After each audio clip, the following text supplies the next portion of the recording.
बातम्या पाहूयात विस्ताराने। बातमी आहे छत्तीसगड मधून बस खाणीत कोसळून 12 प्रवाशांचा मृत्यू झालाय। छत्तीसगडच्या दुर्ग जिल्ह्यातील खापरी गावाजवळची घटना।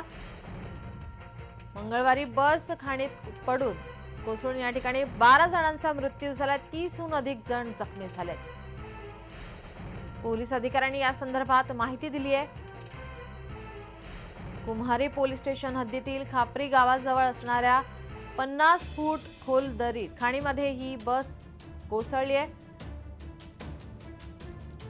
यामध्ये 12 प्रवाशांचा मृत्यू झालाय, तर 30हून अधिक जण जखमी झाले।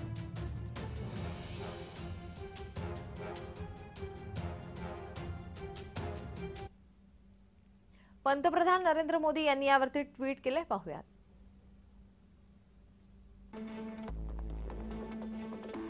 घडलेली घटना अत्यंत वेदनादायी आहे।